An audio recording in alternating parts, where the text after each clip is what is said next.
Mali kunnafoni jabara na jabaw an be aw bɛɛ lajɛlen fo danti foli min na aw minnu bɛ ka lajɛ an ka bɔlɔlɔ sira kelen-kelenna bɛɛ lajɛlen fɛ ni wagati na an bɛ foli belebeleba ta ni ka o di aw ma Mali kɔnɔ yan ka taa se Mali kɔkan ma aw mana kɛ waati cogoya o cogoya la ni foli ɲɛsinen bɛ aw kelen-kelenna bɛɛ lajɛlen o ma bi ye sibiri ye février kalo tile 4 san 2023 a ye ɲɔgɔn sɔrɔ na bi kokura jɛmukan ale kɛnɛ kan ni o ye bɛɛ ka kuma ye an y'a fɔ ɲɛna cogo min na k'a fɔ bɛɛ ka kuma ye jɛmukan jɛmukan min ni an bɛ kuma di bɛɛ lajɛlen ma bɛɛ ka i hakilina ko ni ka o fɔ fasojɔ ko ale la k'a sababuya kɛ Mali ye an bɛɛ lajɛlen de ta ye bɛɛ dama ka kan i hakilina fɔli la faso ale taabolo ko ɲuman o kan bi invité kura wɛrɛ fana o bɛ n bolokɔrɔ yan nɔ o tɛ maa wɛrɛ ye dɛ o ye Sidiki Kuyate ale ye mouvement yɛrɛwolo maaw ka kuma laseba o ye Sidiki ni sɔgɔma an bɛ fo foli diyara ye i folen kɔfɛ an bɛ an lajɛbagaw fo diyara ye Mali kɔnɔ ani Mali kɔkan ka ɲini Ala fɛ ko Ala k'an bilasira amina yarabi ayiwa sɔgɔmada in na ni Kuyatelakaw de bɛ ɲɔgɔn bolo bɛɛ kɔni b'a dɔn kɔni kuma kɔni o ye Kuyatelakaw o y'olu ta ye fugula min yɛrɛ b'a kun aw yɛrɛ b'a dɔn k'a fɔ kɔni bi kɔni kuma kɔni ale tɛ kɛ maa si negela bi ka sababuya kɛ m'a dɔn a bɛna a jeniyɔrɔ fin kosɛbɛ an ka bi jɛmukan ale kɔnɔna la jani jɛmukan ye an ka ɲininkaliw tɛngu Kuyate ale la sa aw bɛɛ b'a kalama k'a fɔ min fɛn min bɛ yen nɔ n'an b'ale wele nanzarakan na ko shisha kɔni ale bɛna bali a mini a sanni a sugu o sugu février kalo tile 15 nata in na a tɛ don an ka jamana kɔnɔna la yan nɔ bilen a tɛ min a tɛ foyi jamana marabagaw y'a yira k'a fɔ ko maa o maa e de yera k'a fɔ ko nin minfɛn bɛ i bolo a feeretɔ a mintɔ n'a ɲɔgɔnna bɛɛ lajɛlen n'i kɔni minɛn'a la ɲangili bɛ da i kan ɲangili min i ni o ka kan o kuma la sa hakili la minnu bɛ yen nɔ n'olu bɛ shisha min sa hali n'a ma kɛ tɔɔrɔ a kɔni dabɔra sa walasa a bɛ degun min ni ka o lase buna hadamadenya o ma o degun bɛ se ka ta ka bɔ yen nɔ cogo min na n'i y'a jateminɛ k'a ye i b'a ye k'a fɔ anw sifinnakaw de ka ca kosɛbɛ ka nin minfɛn ni ka ale ta a bɛ kɛ kɔlɔlɔ ye ni ka ɲɛsin an ka kɛnɛya ale ta sira ma ni dun y'a mɛn ko jamana i ko sifinnakaw ni sifinnakaw kɔni ka kɛnɛya kɔni n'o ma sabati jamana ale jɔli o bɛ gɛlɛya kosɛbɛ o kuma la an bɛ an ka jamana ɲɛmaaw an bɛ u fo nin wagati in na Kuyate jɛmukan an donna ale kɔnɔna la an bɛna an ka ɲininkali daminɛ ni fɛn min ye sa an y'a ye k'a fɔ bɔlɔlɔ siraw fɛ dɔgɔkun kɔnɔna la k'a fɔ k'an ka cɛmancɛ fanga jamana ɲɛmaa n'o ye colonel Asimi Goita ye k'a kɔni ultimatum dɔ lancé sema mɔgɔw olu yɔrɔ la n'a sɔrɔ i bɛ dɔ kalama ko la. bon an bɛ Ala fo k'Ala barikada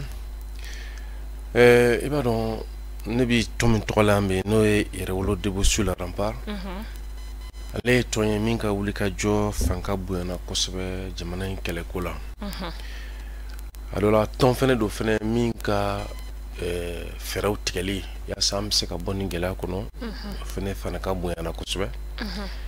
o de kama bi wulada in na an yɛrɛ bɛna sigi ba kɛ sigi min kɔnɔna na an bɛna ji da ko dɔ sana kan mais sigi in laɲini ye ka se ka an ni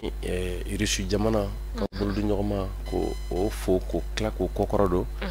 ani laɲiniba minnu b'an bolo ka ɲɛsin o bolo di ɲɔgɔn ma ko ma ka se k'o laɲinibaw labɔ k'o yira jama la o kɛnɛ kelen kan an bɛna segin nin de kan parce que a bɛ wagati jan bɔ an ye kɛlɛ kɛ ko yaasa jamana k'a ka sɛbɛya boli Kidali kan munna parce que Kidali ka den camanba de bɛ yen minnu bɛ bi tɔɲɔ kɔnɔ ka sababu kɛ maaw dɔ kɛlen don ka marifa ta ka Kidali daminɛ ka u sigi ka tila ka Kidali daminɛli k'o kɛ jagokun ye o jagokun i b'o dɔn mun fɛ i b'a ye ka daminɛ 2012 an ka tan kɔrɔ i tɛ cɛ kelen sɔrɔ marifatigiw la walima i tɛ cɛ kelen sɔrɔ ko min bɛ k'a fɔ ko Kidali ka taa ɲɛ ko a taara wirikiri baara n'o ye ɲɛta baara dɔ kun don Kidali walima k'a ka taa so yɛrɛ jɔ Kidali mais i b'a sɔrɔ u bɛɛ ka so b'u bolo Bamakɔ yan walima Bamakɔ n'a dafɛ so baw finalement an y'a ye k'a fɔ kɛlɛ in a kelen don ka kɛ balo fɛn de dɔw bolo u bɛ ka balo dɔw jeli la kabi wagati jan an y'a ɲini ko u ka maramafɛn ka b'u bolo jamana ka Kidali bɔ bolo la n'o ye ka Kidali population bɔ bolo la bon bi an y'a kibaruyaw sɔrɔ k'a fɔ ko maa murutilen ninnu kelen don ka fari wɛrɛ ta min bɛ tali kɛ k'a fɔ sikafɔ min bɛ sen na k'u to yɛrɛya kɔnɔna na k'u bɛ fɛ sigi ka fɛn fɛnɛ ka kɛ kɛnɛ kan kɛnɛ min ni o tɛ Mali kofɔ o t'olu ka sigidugu yɛrɛ fɛnɛ kofɔ donc olu miirinaw b'a yira k'a fɔ k'ale bi k'u tɛ jamana ko la u ye laɲini fɛnɛ kɛ ko fanga min bɛ yen n'o ye bi sɔrɔsi fanga ye k'u t'u yɛrɛ y'o sɔrɔsi fanga kɔnɔna na janvier kalo tɛmɛnen u ye don dɔw la ɲɛnamaya minnu bɛ tali kɛ u ye tiɲɛni wale min ta ka ɲɛsin an ka jamana ma n'o tiɲɛni wale nana kɛ kanw cili ani ka taa se finitigilakaw bɔnni u ni ma u y'o don la ɲɛnamaya fo ka taa se an b'a ye k'a fɔ peut-être avril kalo nata la n'an tora nin cogo la o laban bɛna fɔ k'u ka dɛrɛya kuma min n'u y'o fɔ k'u bɛna fɔ k'u b'o la ɲɛnamaya tugun n'o bɛ bɛn le 17 je crois avril ma o nɔ kan i b'a ye k'a fɔ ou même 17 avril ou 17 mars, ça dépend, ou fin nous là, je crois que c'est 17 mars, où sont à Foko, nous faisons nous 5 ans. Bon, maintenant, on y a mis qu'à Foko, Jamana Nyamoro ya fo, ou ka, Ninko Nundabla, ou ka Seginkana, Jamana Ko Kunkan. Bon, bi ama sekali bake ka don a ko tara joro mina, mais en tout cas, on mimi kon don, a ka kan jamana ɲɛmɔgɔ ka se ka kangarida kɛ wa ka kan fɛnɛ jamana ɲɛmɔgɔ ka se ka jɔ jɔda la jɔda min ni a bɛ k'a fɔ o ye jamana ka c'est-à-dire que tiri ye c'est-à-dire que kɛrɛntɛ ye min ni o man ka kɔsagɔ n'a bɛ f'o ma ko ligne rouge et donc pratiquement kibaruya ninnu kɔni an bɛ min ɲini o ye jamana ɲɛmɔgɔ y'a fɔ jamana ɲɛmɔgɔ b'a fɔ a bɛna ɲini jamanadenw fɛ f'u ka siri nin ko in dan na ten parce que kɛlɛ min n'a kuntala janyana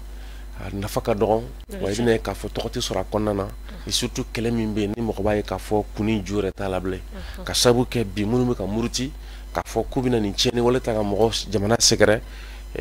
jamana cakɛdaw foroba baarakɛyɔrɔ jamana sanfɛ legelege jamana jɔyɔrɔbaw wulikajɔ kɔnɔna na a yira k'a fɔ a ɲinina ko c'est-à-dire que minnu bɛ ka marifa ta bi u b'o kɔnɔ ka taa sɔrɔ jamana kɔnɔ den fanba ka laɲini t'o ye u fɛ ko t'o ye mais bɛn kama kuma dɔ la a fɔra ko ko dɔ bɛ se ka sabati mais an b'a dɔn foyi tɛ nin ko in ban fo an ka se ka tiɲɛ yɛrɛ de fɔ ɲɔgɔn ɲɛna bon n'o wagati sera bi ka kɛɲɛ ni laseli min n'o fɔra ka bɔ jamana ɲɛmɔgɔ yɔrɔ donc an b'a jigiya k'a fɔ ko miirina ɲuman de don voilà bamananw ɲuman sigi ka fɔ ma fɛn o fɛn ban kɛlɛ tɛ nafa ɲa o la donc nin ko in solution ye min ye dɔrɔn u ka n'a sigi ka kuma o ka kɛ walasa bɛn ni kelenya a bɛ se ka sabati an ka jamana ye ale kɔnɔna la cogoya min na irisiw ka minisiri bɛ yen nɔ ni a ɲɛsinnen b'u ka jamana ni jamana wɛrɛ koɲɛbɔw olu ɲɛnabɔli ma an y'a ye k'a fɔ a fana kan ka na an ka jamana o kɔnɔna la yan nɔ dɔgɔkun daminɛ nata in na a bɛ na ka na an ka jamana marabagaw ni ka olu kuma ɲɔgɔnya e hakilina ye jumɛn ye o ko la alhamdulillah i b'a dɔn diɲɛlatigɛ ko ye dɔ ye bɛ an bɛ ni kɛlɛ daminɛ wagati min na bi o wagati y'a sɔrɔ jeli bɔnni fanga bonyana jamana fanga dɛsɛlen don ka jɔ jamanadenw yɛrɛ jigi tigɛlen don mɔgɔw bɛ ka b'u ka sigidaw la tiɲɛnikɛlaw bɛ ka san sɔrɔ a yira k'a fɔ kundugu yɔrɔ foyi kun t'an bolo bon kɛlɛ fasugu min don a bɛ kɛ ni minɛn damadɔ de ye a minɛn dɔ ye i ka se ka mɔgɔw sɔrɔ minnu ye marabaaw ye minnu bɛ se k'u jɔ jamanadenw ka laɲini kɔrɔ minnu bɛ se k'u jɔ ka jamanadenw lakana minnu bɛ se k'u jɔ ka armée lafasa minnu bɛ se k'u jɔ ka cɛdenw bila u sago la u ka se ka dimi bɔ jamana na donc o b'a yira politiki sira fɛ f'a ka mɔgɔ sɔrɔ minnu bɛ se ka jɔ ka fara o kan fo aw ka se ka jɛɲɔgɔnya kɛ ni diɲɛ mɔgɔ wɛrɛw ye jamana wɛrɛw ye jɛɲɔgɔnya min bɛ se ka kɛ sababu ye majɛ min bɛ aw bolo majɛ min b'aw la dɔw ka se ka o majɛw la dafa parce que adamaden si dafalen tɛ an bɛ ɲɔgɔn dafa de mais ɲɔgɔn dafa bɛ kɛ ɲɔgɔn bonya ni ɲɔgɔn ka hakɛw ni ɲɔgɔn ka danpew lafasali de kɔnɔna na tɔbɔtɔli de kɔnɔna na donc an ye kɛlɛ kɛ n'o bɛ sɔrɔ bi diɲɛ kɔnɔ o bɛ se ka kɛ jamana min ye o ye Irisi jamana de ye o de kama wagati kun kɛra mɔgɔw tun bɛ Irisi jamana ka jɔnjɔn y'an bolo n'o ka drapeau ye dɔw kama ko an b'a la ko fɛn bɛ tali kɛ lajɔlibagaw n'o ye an bɛ minnu wele k'a fɔ k'u nana bi an kan ko an b'a la ko dɔ ka taa mais ko an b'a la ko dɔ ka segin ka na tugun quoi bon olu m'a faamu ko kɛlɛ in a bɛ kɛ ni diplomatie fenêtre. Donc il faut avoir ce qu'on appelle une muraille vraiment diplomatique pour qu'il ka se ka jɔ gundo kan munna parce que kɛlɛ in janfa de ka bon ni kɛlɛ in yɛrɛ tacogo n'a kun ye a janfa dɔ ye jumɛn ye an y'a ye k'a fɔ Libi jamana kɔnɔna na mɔgɔ dɔ fɛnɛ wulila nin wuli cogo la u t'u sigi diɲɛ jɛrɛjɛ tɔnba ka kɛnɛ kan ka bɛn fɛn dɔ la n'o ye k'a fɔ ko Kadafi ka pankuru ka pani o ka se ka lajɔ mais o nana laban Kadafi ka dugu cili kana Kadafi fagali la sisan an dun ɲɛ b'a la nin caman an dun ɲɛ b'a la kabi 2013 2012 an bɛ se k'a fɔ kunkilenna taara an ka fanga dɔ fɛ ka taa an di ninnu ma diɲɛ jɛrɛjɛ tɔnba kɔnɔna na n'o ye Nations Unies yen de bɛ kow jalatigɛ an ɲɛ b'a la k'a fɔ kɛlɛ bɛ sen na u kɛlen don ka Mali dɔrɔn de ta k'o da lɛfɛ kɔnɔ k'a kɛ i n'a fɔ anw Mali armée de bɛ ka tiɲɛni kɛ ɲinan yɛrɛ kɛra tiɲɛnikɛlaw ka tiɲɛni kɔ donc i b'a dɔn o la k'a fɔ ko tiɲɛnikɛlaw lafasalen don anw kan bon tiɲɛnikɛlaw lafasalen don anw kan a dun dɔ la i b'a sɔrɔ jamana kelen tɛ se k'a fɔ k'u bɛna wuli k'an kɛlɛ sisan n'u jamana bɛɛ fara ɲɔgɔn kan u bɛna an ka jamana ci bi an ɲɛ b'a la k'a fɔ Libi filɛ nin o gɛlɛya de kɔnɔna na wallahi Libi b'o gɛlɛya donc ka se k'o ko kunbɛn an y'a kanu maa minnu bɛ yen nɔ ni droit de veto b'olu bolo n'olu bɛ se ka ban olu ko ma an n'olu dɔ ka se ka jɛ kɛ donc an bɛ don min ko bi jamana 5 de bɛ yen a bɛ minnu bolo o jamana 5 la an ni 2 ka di n'o bɛ tali kɛ Russie jamana ani Chinois jamana la donc sisan o nɔ kan an ka law ɲini nana kɛ an n'olu ka se ka jɛɲɔgɔnya kɛ bon o jɛɲɔgɔnya kɔnɔna na fɛn damadɔ de bɛ yen nɔ a sinsin'o de kan parce que olu tɛ jamana ye minnu y'a laɲini k'an ka jamana ci parce que anw ka jamana in gɛlɛya y'a sɔrɔ ka bɔ Faransi de yɔrɔ ka bɔ Faransi yɔrɔ cogo di i b'a ye k'a fɔ kabi wagati jan Faransi de ye an ka jamana mara bon an ka jamana a bɛ fɔ min ma ko république fɔlɔ n'o ye k'a fɔ an ka jamana sigi ladannen mara fɔlɔ min nana kɔnɔna na o gɛlɛyaw an y'olu ye kana taa se fɔ an ka jamana kɔnɔ an b'a ye Faransi ka fɛɛrɛ minnu bɛ ɲɛsin an ka jamanaw ma n'o y'an bɛ min wele ko la nébuleuse politique africaine de la France o kɛlɛw fo sifako kɛlɛw ka taa se fo yanni kɛlɛ bɛ bin Libi Nations Unies maa lafalen dɔ bɛ yen nɔ o bɛ min wele ko Jean Zeglé ale de ko l'Afrique deviendra une poudrière qui ira de la Libye jusqu'au golfe de Guinée. Le Mali, le Burkina Faso, le Cameroun, le Tchad, j'en passe, seront désormais touchés par le terrorisme à cause de l'appétit sans fin de la mafia mondialisée. Donc, au dana tigɛli kɛra k'a fɔ ko tiɲɛnikɛla jugu minnu bɛ diɲɛ kɔnɔ ni papalikɛlaw don k'olu bɛna farafinna kɛ taabolo ne ka daminɛ Libi fo ka taa golfe de Guinée la donc Mali ni Burkina ni Tchad ni Cameroun ninnu bɛɛ lajɛlen bɛ gosi a fɛ bon a dun yera ko mɔgɔ min kɛra sababu ye ka taa don Libi o ye Faransi de donc n'o ni kuma fɔra ka taa sɔrɔ Libi ma taama don Libi fɔlɔ et que Faransi ka ye nin gun fɛnɛ kan o nɔ kan i b'a ye directement k'a fɔ anw kana sɔn ka taa an kalifa Faransi la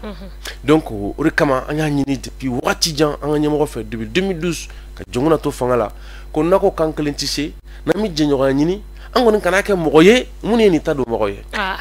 bon an ma lamɛn a don u nana ni Faransi ko ye ka taa an ka jamana yɛrɛ koɲɛ bɛɛ ta k'a di Faransi ma Nations Unies fɛnɛ ka gun kan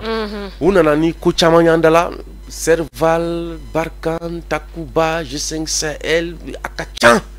mais finalement kɔsani na an yɛrɛ ye k'a fɔ ko Sadio Kamara n'o ye an ka ministre Makangali o ni an ka kɛlɛcɛkɔrɔw ka ministiriya ko ɲɛ kalifa don mɔgɔ min na ale yɛrɛ ko nin bɛɛ lajɛlen nana kɛ embouteillage sécuritaire de ye ala ka latigɛ kɔnɔna na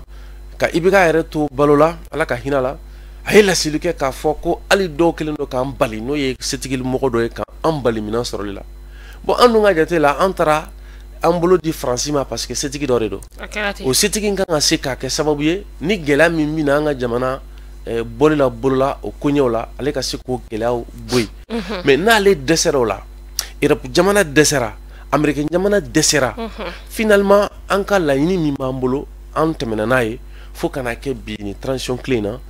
tulo jɔra an ka laɲini kɔrɔ jɛɲɔgɔnya kɛra an ni Russie jamana ɲɔgɔn cɛ o jɛɲɔgɔnya nɔ kan an ye minɛnw sɔrɔ o jɛɲɔgɔnya nɔ kan bi an bɛ se k'a fɔ k'an tɛ diɲɛ jɛrɛjɛ tɔnba la komi an bɛ se ka fɔ nin ka d'an ye bon maintenant o jɛɲɔgɔn min tɛmɛna ne Irisi ɲɔgɔn cɛ nin tagama in an y'a bisimila wa bi wulada in na an ka dagayɔrɔ la an bɛna bisimila ka sababu kɛ an ka jate la nin bɛ se ka kɛ bɔda ye ka kɛ an ka kɛlɛ in a fiɲɛ bɔli sira dɔ ye a t'i n'a fɔ ko Irisi ka de bɛna an bɔ mais adamaden ni mɔgɔw bɛ ka kɛlɛ minnu kɛlen don ka jɛ ka na i kɛlɛ i fana ka jɛɲɔgɔn wɛrɛ fana ɲini min b'a to i bɛ se cogo min na ka kɛlɛ in ka se a kundama la mais o Sergei Lavrov min filɛ nin ye kabi 2012 ale de y'a fɔ a ka laseli dɔ senfɛ ko Faransi ka jamana kɔnɔ maa min ɲɛsinnen don ka jamana koɲɛbɔli ni mɔgɔ wɛrɛ ka jamana koɲɛbɔli ma n'o ye a donni ma Alain Juppé ye k'o de ko Mali ko Faransi bɛ fɛ ka na Mali la yan ko Irisi jamana kana u kɔ don parce que ko Faransi nakun ye ko ka papalikɛlaw kɛlɛ k'ale ko a ma o donni ma mais ko a ye mugu ni kisɛ di mɔgɔ minnu ma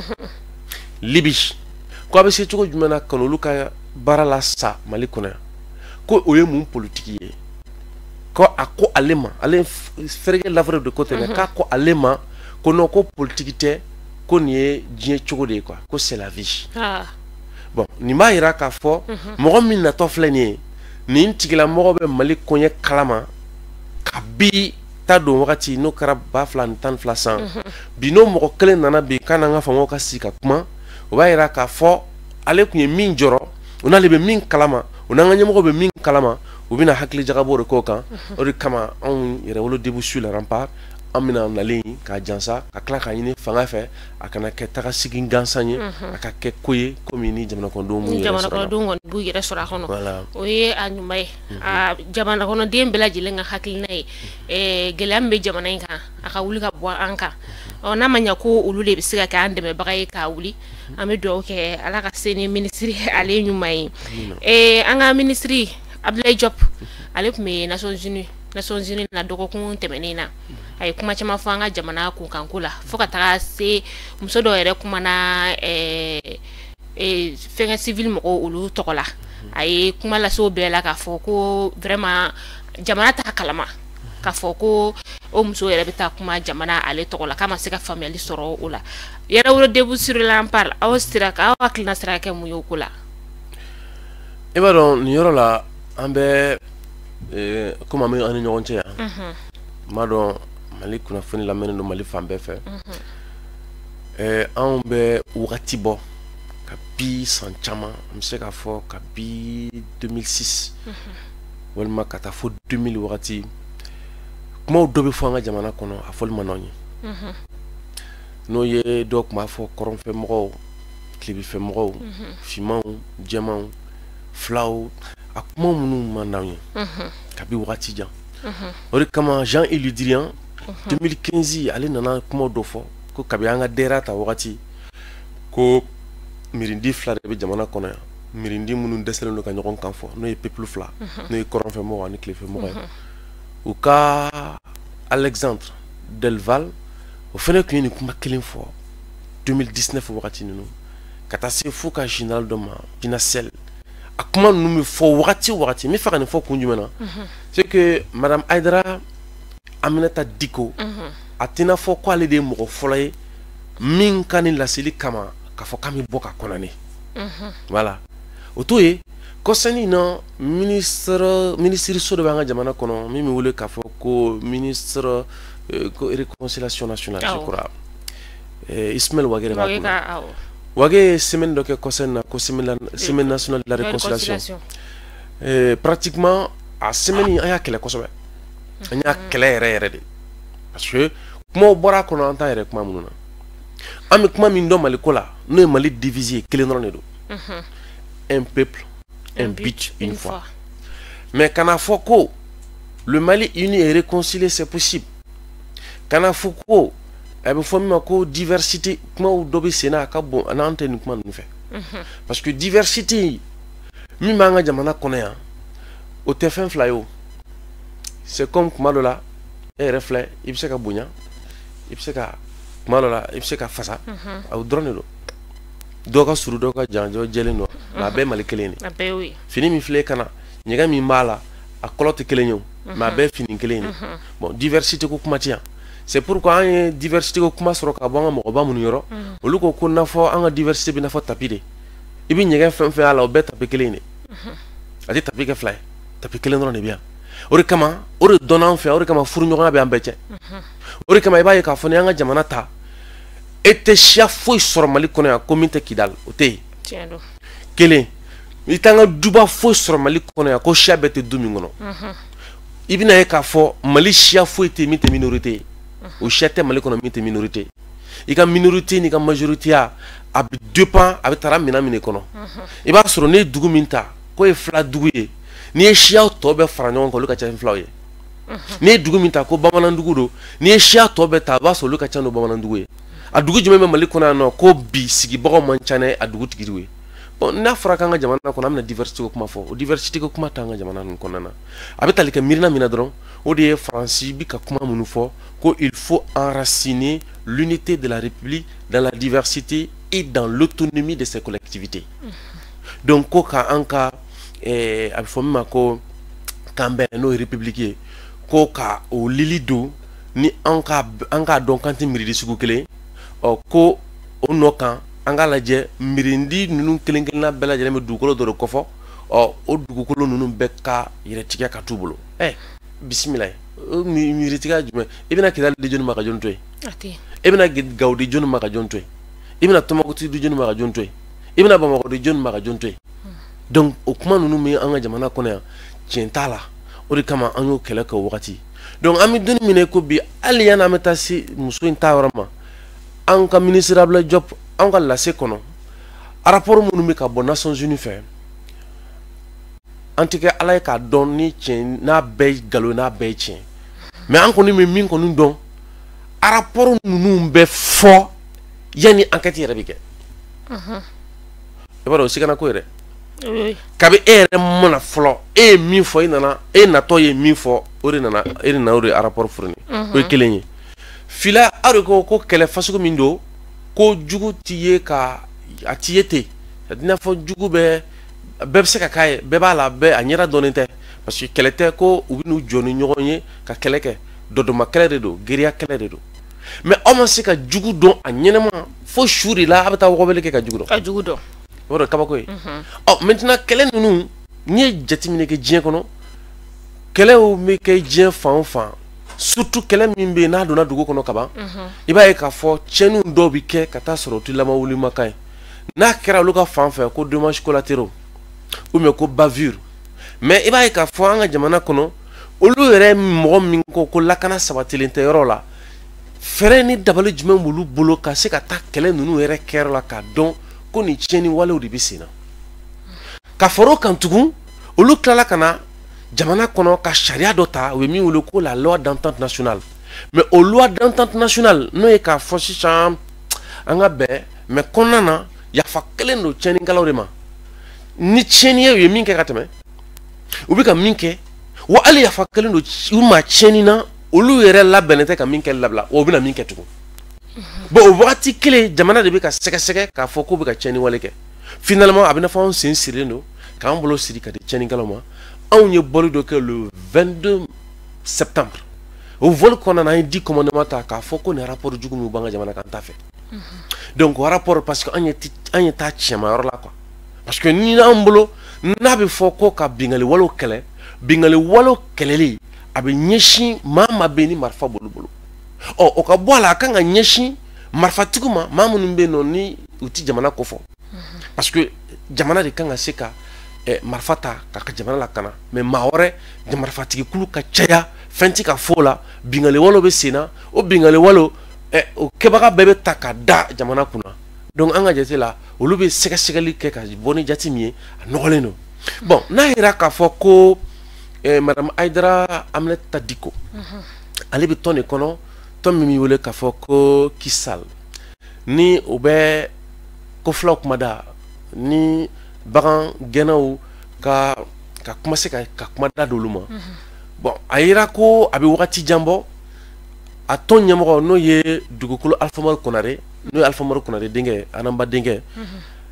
ka fara Anamba ka lasew kan olu bɛ ka bɔ ni kuma de an tɛ min fɛ ni kɛlɛ bɛ jamana kɔnɔ an bɛ kɛlɛ de bɔ yen ni bingali bɛ jamana de kɔnɔ an b'o bɔ yen mais k'a fɔ k'i bɛna kɛlɛ ta k'a da siya dɔ la n'a fɔ o y'an ka kɛlɛ ta k'a da siya dɔ la ka bin Modibo ninnu ka wagati ko rébellion Touareg quelque chose comme ça chaque fois u bɛna ni siya dɔ voilà n'u ye diinɛ ta u bɛ dɔ de yira o kɔrɔ n'u ye kɛlɛ bolo ta u ye dɔ de yira o kɔnɔ an ko o de kama MINUSMA ka rapport ninnu bɛ ka na ni clivage ethnique di avec ka tension communautaire, c'est-à-dire que les crises intercommunautaires avec ka la ɲaga bon u dun ka fɛɛrɛw de pour que u ka se ka jamana sɔrɔ an t'olu ko ninnu fɛ an y'a kɔnɔne bɛɛ bolo bon an b'a yira k'a fɔ an balimamuso ye min fɔ ni gɛlɛya bɛ jamana kɔnɔ o gɛlɛya ka fɔ mais k'a fɔ k'i bɛna gɛlɛya in ta ka kɛ ni ninnu ka rapport ye ka taa sɔrɔ e dun bɛ ka kuma minnu fɔ a kuma ninnu tiɲɛ na nkalon ni i sigira kɛnɛ k'a dɔ la i b'a sɔrɔ i bɛna gɛlɛyaba sɔrɔ la o de kama kuma in ma bɛn an ma kuma in ma bɛn an ma hali Ablaye Diop ka kuma min bɛ tali kɛ k'a fɔ ko ka accord lawaleya a b'anw siran fo ka taa se a fɔra Ablaye Diop yɛrɛ fɛnɛ fɛ nin kɛnɛ kan ko u ye sɛgɛsɛgɛli minnu kɛ don tɛmɛnenw na ko a yira k'a fɔ majɛ minnu bɛ baaraw kɛcogo la n'o ye sariya sɔsɔwale minnu bɛ sen na ko dɔ b'o la ko n'i y'a lajɛ 100 sigi fo ka taa se fo 80 ma bon n'i ye ninnu bɛɛ lajɛlen fɔ ka taa sɔrɔ enquête ninnu yɛrɛ a kɛcogo mɔgɔ kan ka ɲugu a la a b'anw sɛgɛn donc an tɛ nin si fɛ kuma in kɔnɔna na an bɛ ka jaabi kɛra min ye nin yɔrɔ la o de ye nin ye. O diyara n ye a kuma kɔni cayara kosɛbɛ a ŋunuŋunukan cayara bɛɛ ye hakilina fɔ a ko la o ni kelen in na munna o ni bannen don k'a dɔn k'a fɔ ko l'armée monte en puissance munna o t'u da maga kuma la. I b'a dɔn diɲɛ ye fɛn dɔ ye quoi ni débat ninnu ka ɲi kosɛbɛ parce que i bɛ kunnafoni caman ou bien i bɛ kɛ yɔrɔ caman na ni ɲininkaliw tɛ kɛ quoi bon n'a ɲininkaliw ma kɛ a bɛ jamanaden fanba bila fɛn dɔ de kɔnɔ o ye a fɔ min ma ko la curiosité publique c'est-à-dire k'i b'a sɔrɔ fɛn min ye misi ko ye wasi ko le sensationnel kuma ba ko i b'a sɔrɔ kuma caman mɔgɔ bɛ girin o de kan mais mɔgɔ yɛrɛ kan ka se ka min dɔn u tɛ ɲɛsin o ma o de kama n b'a fɔ n ka laseli kɔnɔ kuma caman n ko an ka jamana in denw bɛ fɛn bɛɛ dɔn fana bɔra kan ka min dɔn bon o dun ye kojuguba de ye an dun bɛ kɛlɛ min kɔnɔ n'an bɛ ten dɔrɔn o b'a yira k'a fɔ ko an tɛ taa yɔrɔ jan i b'a ye a bɛ wagati bɔ yɛrɛwolo début sur le rempart kun y'an mantu an ma mantu mun na parce que a yira k'a fɔ mirage quoi yekuji sogonaniji kuma la n'i bɛ taa dugujanw sira fɛ i b'a ye sira kan yɔrɔ jan fɛ a bɛ k'i ɲɛna k'a fɔ ko ji don ka taa sɔrɔ ji tɛ o b'a to peut-être an bɛ segin an kɔfɛ dɔɔni pour que k'i ka ɲininkali fɔlɔ dɔ jaabi ka kɛ ni a fɔli min kɛra c'est-à-dire k'i b'a ye u nana an ka kɛlɛ quoi ka na a bɔ a minɛn kɔnɔ pepu minnu ye ta don jamana la a dɔnnen don mais u nana ala minɛ pour que ka se ka MINUSMA ou bien Nations Unies ka force d'interposition n'o ye mɔgɔ minnu bɛna don an ni cɛnnikɛlaw cɛ ka na n'o ye u ye ala minɛ kɛlɛ b'a ni minnu yɛrɛ cɛ k'olu den kɛrɛfɛ k'olu lakana ni MINUSMA ye ka na sisan a fɔ an ɲɛna ko dɔw de bɛ olu kan ka kɛlɛ k'olu dɔw tɔgɔ ko rebelle ko dɔw tɔgɔ ko djihadistes ko dɔw tɔgɔ islamistes ko dɔw tɔgɔ terroristes ko dɔw tɔgɔ les organisations d'extrême violence et là c'est très compliqué donc finalement quand a kɛ i n'a fɔ MLA yɛrɛ de ye c'est-à-dire a bɛ i n'a fɔ sisan binkɛlaw de kan olu kan ka lakana bon olu ka lakanani kɔnɔna na u nana fɛɛrɛ min tigɛ k'a ye ka kɛ i n'a fɔ Mali yɛrɛ tɛ se ka foyi k'a yɛrɛ c'est-à-dire u ka force o de ye u ka force les impérialistes olu ka force ye min ye n'a mɛn ko impérialiste olu ye mɔgɔw de ye minnu bɛ fɛ ka diɲɛlatigɛ même le monopole de la violence minnu bɛ fɛ ka don kaman kɔrɔ minnu bɛ fɛ hali diɲɛ tiɲɛni n'a bɛ kɛ quoi olu de b'a kɛ diɲɛ sɔrɔ diɲɛ humain a courant ji fɛn bɛɛ même la politique la communication mondiale olu de bɛ fɛ k'a bɛɛ monopoliser c'est ça les impérialistes donc du coup fɛn o fɛn bɛ yen ni olu n'a ti kɛ olu ka sɛbɛya kɔnɔ o man ɲi o bɛ cogo min na bi olu tun b'an fɛ yan u n'u ka arsenal militaire bɛɛ wagati kelen dugu bɛ ka jeni fɛnw bɛ ka kɛ mais o wagati kelen u bɛ k'a yira k'a fɔ ko faransi bɛ k'a jɔyɔrɔ filɛ Nations Unies bɛ k'a jɔyɔrɔ filɛ G5 Sahel u nana ni fɛn fɛn ye k'olu bɛɛ bɛ k'u jɔyɔrɔ fili o wagati n'a kuma fɔra u b'a yira k'a fɔ ko jɔda b'olu la n'olu tɛ yen Mali bɛ wuli. Donc au bilan, ce tableau sombre, ce bilan négatif, wagati u bɛ k'o défend comme si n'a fɔ jɔda ba bɛ yen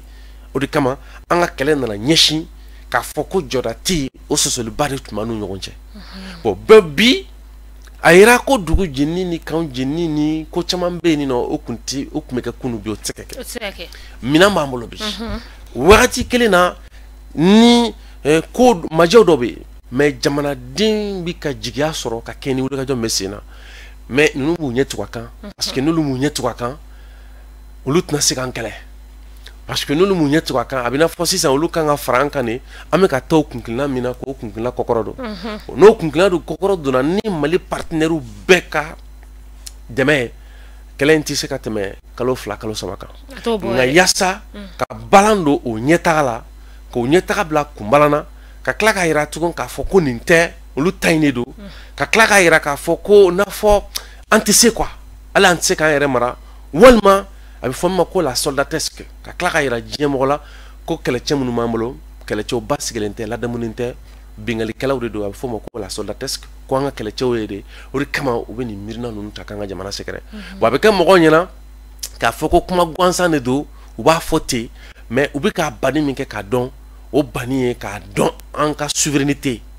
han u ka se ka fɛɛrɛ sɔrɔ k'an ka kotigiya bɔrɔtɔ u ka fɛɛrɛ sɔrɔ ka se k'u da don an ka jamana in a filɛ gɛlɛya min kɔnɔ u ka sama ka to ka kunkilenna fɛ o fɛɛrɛw de tigɛtɔ filɛ nin ye ka ɲɛsin an ma o de kama la montée en puissance de l'armée ils font tout pour l'ignorer c'est-à-dire que pour l'ignorer. Tiɲɛ yɛrɛ la a kuma ka gɛlɛn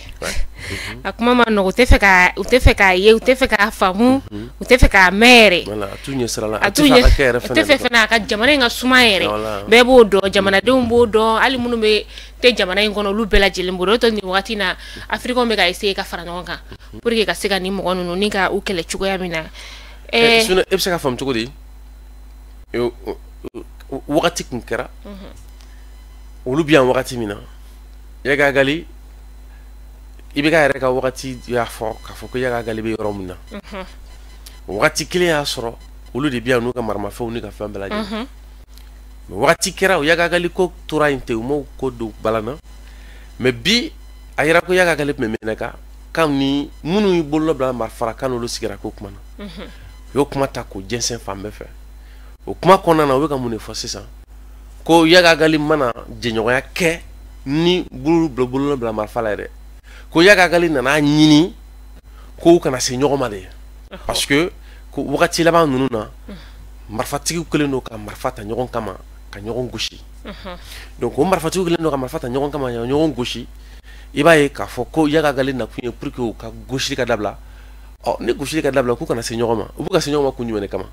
kuma kelen yɛrɛ tɛ ka fɔ kuma kelen tɛ ka fɔ bon maintenant sisan n'u kan ka ɲɔgɔn gosi dabila a dɔ la i b'a sɔrɔ chaque fois c'est comme ça ka b'an ka dɔgɔn film kɔbɔyi ni film ninnu na a bɛ taa jɛ ka hold up kɛ ka taa barakage kɛ mais au moment de partage ɲɔgɔn gosi de bɛ la maintenant sisan ni ɲɔgɔn gosi bɛ sen na e k'a yɛrɛ k'a fɔ k'a bɛ ka ɲɔgɔn gosi fɛn min nɔfɛ o bɛna bɔ a bolo diyagoya de dɔ bɛ na k'a fɔ k'a y'o jɔ a k'aw ɲɛsin tugun a ka kɛlɛ kelen ma bɛɛ b'a jouer kalama mais i b'a ye k'a fɔ ko Faransi ka médiaw les médias mensonges olu de bɛ ka bɔ bi allégeance minnu bɛ ka kɛ pour que a kana yɛrɛ k'a fɔ ko olu bɛ ka mɔgɔ minnu protéger ko olu ni terroristes bolo bɛ ɲɔgɔn bolo parce que u y'o de kɛ wagati min na a bɛ fɔ jɔnkuna bɛ na ka jɔnkuna to transition kɔnɔ en 2012 u ye fɛɛrɛ bɛɛ de kɛ ko k'a yira ko ninnu tɛ terroriste ye u filɛ ka minnu protéger tan donc o kelen de bɛ sen na pour que k'a yira k'a fɔ ko non ko u ni terroristes tɛ jɛ la donc u b'a yira k'a fɔ ko fɛɛrɛ min b'u bolo ka terroristes kɛlɛ o fɛɛrɛ in a laban bɛna kɛ ka jamana de kɛlɛ ye terroriste kɛlɛ tɛ dɛ donc o jamana kɛlɛ la u bɛ tila ka ala minɛ ka dɔw bɔ a la n'o y'u ka bolokɔnɔmɔgɔ ye k'a fɔ k'olu tɛ terroriste minɛn kɔnɔ alors que en 2012 tuma min na ni kɛlɛ in bɛ daminɛ wagati min na Faransi bɛ ka jɛɲɔgɔnya kɛ ni MLA ye Faransi ka lasigidenw dɔ tun bɛ ko Christian Ourier o Christian Ourier de bɔra k'a fɔ ko Faransi bɛ k'o wale min kɛ ko sariya sɔsɔ don a ti bɛn ko parce que ni Faransi ka terroriste hakimi ye Mali ka terroriste minnu bɔra ni marifa ye Libi kana jamana dakari o wagati kelen na dɔ bɛ yen nɔ ko Laurent Gbagbo ale de le monsieur de Quai d'Orsay ale de ɲɛsini do farafina tilebiyanfanw ma o ko ɲɛbɔlu ma Quai d'Orsay kɔnɔna na ale de kanto ko Mali ka fɛrɛ bɛɛ kɛ an ka nin ko in fɔ an yɛrɛ ma ɲɔgɔn cɛ an kana taa ko ta ka taa n'a ye Nations Unies ka ko kɛnɛ kan o donni ma a y'a fɔ ko Blaise min n'an bɛ ka taa an kun d'o ma dɛ ko c'est lui le plus gros perturbateur o Laurent Bigo kelen de y'a fɔ a ka lase kɔnɔ ko anw maliyɛnw tɛ min dɔn dɛ ko après le Mali que c'est le Burkina qui va chuter. A dun fɛnɛ kɛra ten mais u y'a gɛn ka bɔ a ka jɔyɔrɔ la parce qu'il y a une déclaration fracassante kɛ mais il continue à parler pour nous préciser que nin fɛn minnu filɛ nin ye kɛlɛ de ɲɛsinnen don ma kɛlɛ ɲɛsinnen tɛ terroriste ma dɛ terroriste ye t'a dɔn sous couvert quoi sous couvert de quoi awɔ terroriste ko kuma ye fu de kɛlɛ ɲɛsinnen don Mali ani malidenw de ma kɛlɛ ɲɛsinnen don n'a fɔ ye min kɛ Benghazi Kadhafi fɛ ka na ni ko démocratie ko kuma ye bi min bɛ Kadhafi fɛ a ka jugu démon ye bi m'a faamu a ka jugu sitanɛ ye bi foyi tɛ yen mais et pourtant ni dun ye wuli wagati mɛn liberté aujourd'hui mun de bɛ Kadhafi mun de bɛ Libi fɛ bi donc o kelen de ɲɛsinnen don an ma donc mɔgɔw k'a faamu o minɛn de kɔnɔ k'a fɔ nin fɛn o fɛn filɛ sen na nin bɛɛ y'u ka mɔgɔ dilannen de e bɛ se k'a faamu cogo jumɛn na ko yaga gali o bɛ se ka dogo Sahel kɔnɔ tuma min na Faransi nana k'a bɛ G5 sigi ka jamana 5 fara ɲɔgɔn kan ka na ni mais a ka bon hakili ma quoi donc an b'o de kɔnɔ bi o Faransi ɲɛ b'a la ale lili bɔtɔ de bɛ don an kun y'a ɲini fanga fɛ k'u ka MINUSMA gɛn an n'o kɛlɛla an kana fɔ ka dogo parce que an maliyɛn dama de don quoi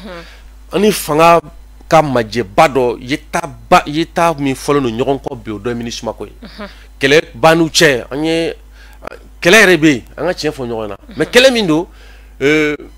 an kumaɲɔgɔnya kɛlɛ tiɲɛ fɔ teri kɛlɛ o ni jamanadenw fɛnɛ jɔyɔrɔ nin de ni an ye nin de ye ka tɛmɛ o de kama an ko an kana bila o fili kɔnɔ an ye mun ye a ka ca Ala fɛ jamanadenw y'u ka kalifa ta k'u ka danaya ta k'a di karamɔgɔ caman ma walima k'a di jamatigi caman ma mais a kɛra tiɲɛni a kɛra jigi wɛrɛ mun na parce que jamana kɔnɔdenw b'o kɛ k'o jigida mɔgɔ min kan a bɛ tiɲɛ o tigilamɔgɔ kelen sigilen ɲɛna an y'a ye k'a fɔ tɔn tɔgɔ tiɲɛ tɛ mais fili dɔ de don an jamanadenw dama dɔ m'a fɔ wagati kun kɛra yan 2012 2013 jamanadenw kun ka danayaba jɔlen don tɔnba dɔ ye ko sabati 2012 mais fanga nana di IBK ma ka na fili bɔ a la o tɔn ma se k'i jɔ parce que a ka gɛlɛn n'i jɔ fanga ɲɛ fili ta sira fɛ ni Ala ma far'i kan i bɛ to a la mais n'i ma jɔ e o fanga o jamanadenw a bɛɛ bɛ to a la donc o de kama yɛrɛ bolo ko non an kana se ka don olu yɔrɔ de kɔnɔ a bɛɛ man ɲi min ka ɲi an k'o kɔkɔrɔ don mais min man ɲi an k'o bɔ yen jamanaden ko de don c'est pourquoi ni jamanadenw ma se k'o jɔyɔrɔ minɛn fa n'an ko k'an bɛ jamana to bi k'a fɔ an ka institution n'o y'an ka kɔnɔnatigɛdaw ye k'an bɛ nin ko to an ka fanga ani ninnu cɛ walahi a bɛ k'an bɛɛ ɲɛna yan terijuga kuma tɛ dɛ cɛ tiɲɛ fɔ de don dɛ kɛlɛ filɛ yɔrɔ min na ko bi IBK bɛ bi wagati min na IBK yɛrɛ tɛ yɛrɛ hali IBK ka régime ka se ka hali ka an sauver dɔɔni mais médiaw jɔyɔrɔ bonyana o journalistes jɔyɔrɔ bonyana o jamanadenw ka wuli ka jɔ kɛra sababu ye wagati dɔ kun kɛra nin kuma ninnu kun tununa o mais bi a kuma bɔ mun na parce que fanga kɛlen don k'a kɛ n'a fɔ ko in an bɛ jamana i ko an bɛ jamana Diallo nous va faire quoi comme si nous sommes dans un état normal quoi parce que souvent à photo parce que on oublie que on oublie que ko dɔ bɛ maliyɛnw kan voilà an bɛ ɲinɛ o kɔ quoi k'a fɔ ko fɛn dɔ bɛ yen quoi min b'a to ko t'u cogo la bon ni ko t'u cogo la jamanadenw bɛ se ka jɔyɔrɔ min fa kana jɔ ye wa e fɛnɛ kana siran jamana kɔnɔdenw ɲɛ parce que u bɛ k'o wuli ka jɔ bɛɛ kɛ e min ye ne fɛnɛ tila ka surun ɲɛ a bɛ taa jɔ Ablaye bɛ taga sigi na 2015 la u tun bɛ taga sigi na accord ko de la o mais yanni olu tun b'a kɛ taga sigi accord ko la jama min bɔra ko M5 ka IBK ka fanga bɔ o jama kelen tun ka bɔ k'a fɔ k'u t'a accord ko la kɛ an tun b'a ye a tun bɛ cogo min na parce que ni kɛlɛ donna jamana o jamana kɔnɔ n'i ma se k'o fɛɛrɛw tigɛ ka rapport de force ka a yɛlɛma a ka faveur la a bɛ fu de la institution tɛ se olu bɛ se ka min kɛ o ye k'a fɔ k'u b'u jogo jamana kɔnɔdenw kɔ k'olu ka laɲini don ba la Sékou Touré de fɔ ko dans un état démocratique l'état est un instrument technique du peuple pour le respect de ses choix et l'application de ses décisions. Abetemoka. Jamana yanga baraka minauni. Oh ni baraka mina ere ko kala bina ke bara c'est pas bara patron baraka mina. Micro ka focal bi kene. C'est très compliqué. C'est ça.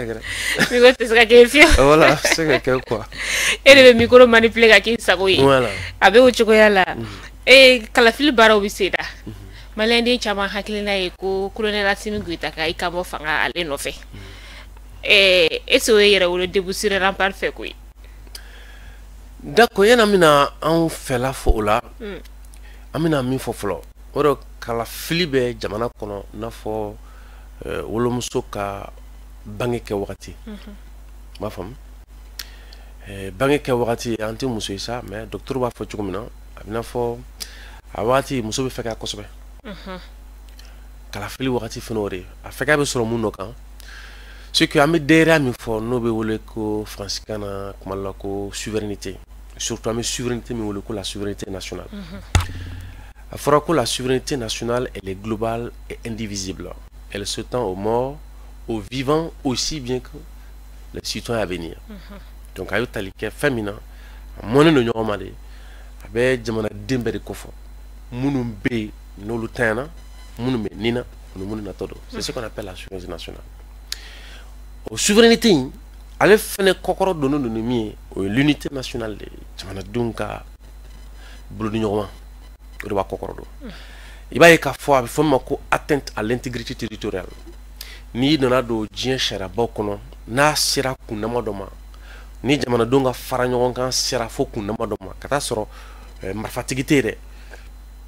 na fo do marfata jamana no tere mais ni fo nyogo sira kunama doma politique sira fe ou bien dine ko sira fe ou bien chia ko sira fe abira ka fo ko se ka jeti comme forme d'atteinte à l'intégrité territoriale. Donc kala fulu wakati de kono farali fanga be bonya parce que wakati konna il va y kafo beba nyini kafo kubina fanga la o nyini konna na farafina anye minye ka koro a jukuya ni a benson kona fanga ka bonko ju ame kele kono kala taye wakati mimi jamana fekaya kele be jamana kono be ka jamana fekaya o wakati kile jamana fan chama tika sika u yɛrɛ sɔrɔ lakanabaliya bolola la bon nango kabina kalata ko waati a kuma min kuma di yɛrɛ wolo ye o de ye jamana faamaw ka fɛɛrɛ bɛɛ tigɛ laɲiniba damadɔ bɛ yen min bɛ se ka kɛlɛ in fiɲɛ bɔ u kunkolo kɛ n'olu kun kɛla a dɔ la ni maa kun kan ka sɔrɔ ka bɔ transition ɲɛmɔgɔ la ka na fanga la o baara tun bɛ nɔgɔya mais an bɛ ka taa cogo min na tan k'o bɛ kana ɲɔgɔn sɔrɔ cogo dɔ la o ye kalataw cara ɲɔgɔn kan bon kalataw cara ɲɔgɔn kan k'a fɔ ko nin kɔnɔna na a bɛɛ bɛ se ka kɛ a bɛna gɛlɛya kalata min n'o bɛ fɔ kɔfɛ n'o ye laban ye o de ye jamana o de ye kantigi kalata ye jamana kalata bon o bɛna an sɔrɔ min kɔnɔ ala de b'o dɔn o de kama yɛrɛwolo y'a kanu k'a fɔ an bɛ fɛɛrɛ kɛ fɔlɔ yɔrɔ ka furan ka jɛya ni yɔrɔ furanna ka jɛya ka taa sɔrɔ komi n'o bɛ se ka kɛ n'o de bɛ se ka nɔgɔya kɛlen na ka jamana tɔ ko kɔrɔ don ka jamanadenw ka laɲini tɔ sabati et puis an n'o fɛɛrɛw tigɛ n'o tɛ pour le moment an m'an kan bɔ fɔlɔ k'a fɔ ko an bɛ nin kɛ an bɛ nin kɛ parce que hali bi an bolo sira tɔ ka jan fɔlɔ wagati dun fɛnɛ bɛna n'a ka ko ye voilà. Ayiwa Monsieur Kouyaté kuma ɲɛna kosɛbɛ wagati y'ale korona kelen an sigira sisan a ma sigi sisan an ye dɔɔni kɛ dɛ o de ni kuma dira Kouyaté-lakaw ma dɔrɔn hali n'an tora fɔ ka réunion wagati i b'a fɔ ko est-ce que k'an ma sigi sisan an ye dɔɔni kɛ Kouyaté donc ɲininkali minnu tɛnkuri la sisan bamananw ɲumana hakili o ye jɔn ye a bɛ se ka kɛ ne dama tu kuma dɔ la i hakili b'o la i bɛ fɛ ka o fɔ mais miniti dama dama di ma k'i hakilina fɔ. C'est moi au refo folo parce que bon jamana kono en quoi ne re kunnafoni la kunnafoni di chuko min kadine maka fon sui o do betal ken na koso ami kele de kono mogo ka bo o fe ka mi me kono mogo ka bo misi mo munu be ni cheni ngalon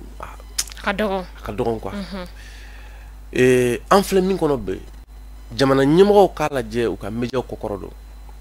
o y'a kuma la bilibili yɛrɛ ye tu sais mɔgɔninfin n'i bɛ mara kɛ fɛn o fɛn ye hɛrɛ ye o bɛɛ bɛ ta ka d'e ma i ni mɔgɔ jɛ t'o ye ni fɛn o fɛn kɛra hɛrɛ la bi a bɛ fɔ ko Asimi ka taa sɔrɔ hɛrɛ ko caman bɛ ka kɛ jamana kɔnɔ Asimi t'o kalama wa a dɔ man d'a yɛrɛ parce que peut-être a ka jate la hɛrɛ tɛ mais ni fɛn min fɛnɛ tiɲɛna i do dɛ donc bi jamanadenw mugu bɛɛ u ka se k'a dɔn ko yɛrɛ bɛ munumunu cogo di mun de bɛ yen o juste o n'o kan bi jamana kɔnɔdenw kɛlen don k'u datugu ko caman de kan parce que ko a dɔ la an bɛna s'a ma mais il faut pas que jamana faamaw k'u sigi fo an ka se an dan na ka taa sɔrɔ olu ko dɔ ma sabati sinon kuma caman bɛ yen nɔ o tuma an ka kɛlɛ kɔnɔ an y'an datugu olu kan bi o dɔ ye an ka taa Kidale o dɔ ye Akɔrɛ ka fara ka fili o dɔ ye i bɛna ye k'a fɔ MLA ka désarmer o dɔ ye an ka CFA ko an ka kanko ko caman ba de bɛ yen justice ko o caman ba de bɛ yen minnu ye ko ye ni a kɛlen don k'an sɛgɛn misi parce que i b'a dɔn jamana kɔnɔ kɛlɛ bɛ yen o ye tiɲɛ ye a bɛ kɛ mɔgɔw ɲɛna ko kɛlɛ de bɛ se ka na ni gɛlɛya jamana kɔnɔ non kɛlɛ n'a bɛ jamana kɔnɔ jamana de b'a ɲini n bɛ se cogo jumɛn ka na ni nɔgɔya ye n bɛna lamɔ dɔ d'i ma France 98 a kubu bɛ tan wagati min na Faransi nana balo sɛnɛ Mali la a bangena an kɔrɔ yan haricot vert min dunna mɔgɔw fɛ a don a san haricot vert bɛ sen na Mali la yan jaba fɔlɔ n'o ye première guerre mondiale jaba filanan n'o ye deuxième guerre mondiale Félix Eboye ni Blaise Diagne ninnu Faransi y'olu de bila u kana mɔgɔw mobiliser farafinna ka wari ɲini farafinna ka tila tugun ka mɔgɔw bila u ka sɛnɛ kɛ ka cɛ ka taa pour que ka kɛlɛcɛw balo mais bi mun de b'an bali bi ka se ka waleyaw ta ka jamana fanw sɛgɛrɛ minnu bɛ se ka jamanadenw balo bi lafiya kɔnɔ yan'a ka kɛ an ka taa balo san ye ji de b'an bolo fo merde